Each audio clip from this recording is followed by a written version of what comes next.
ఎన్నికల ముందు వికలాంగుల సంక్షేమ అభివృద్ధికి అవసరమైన చర్యలు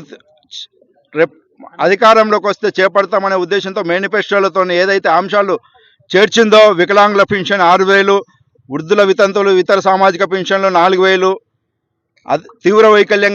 వారికి 15,000, అదేవిధంగా ఆర్టీసీ బస్సుల్లో ఉచిత రవాణా, రాష్ట్రంలోని అన్ని రకాల శాఖల సంస్థల్లో ఖాళీల భర్తీలు, అదేవిధంగా వికలాంగుల చట్టంలోని అన్ని అంశాల పూర్తిస్థాయి అమలుకు, ఇతర అంశాలను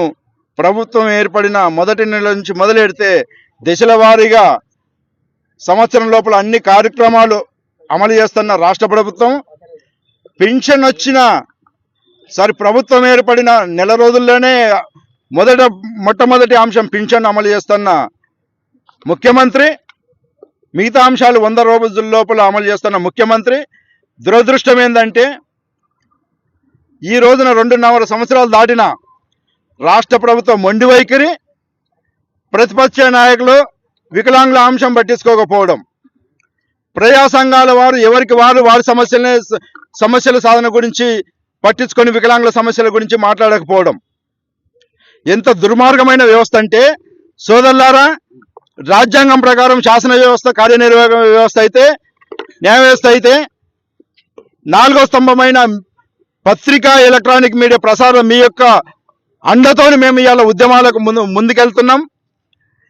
ఈ ఉద్యమంలో సమస్యలు సాధించుకోవడానికి అన్ని సంఘాల సంస్థలు వ్యక్తులతో ఏర్పడిన రాష్ట్ర వికలాంగుల మేనిఫెస్టో అమలు సాధన సమితి ఆధ్వర్యంలో ఈ యొక్క పోస్టర్ ఆవిష్కరణ కార్యక్రమం నిర్వహించడం జరిగింది. ఈ ఉద్యమంలో 25వ తారీఖు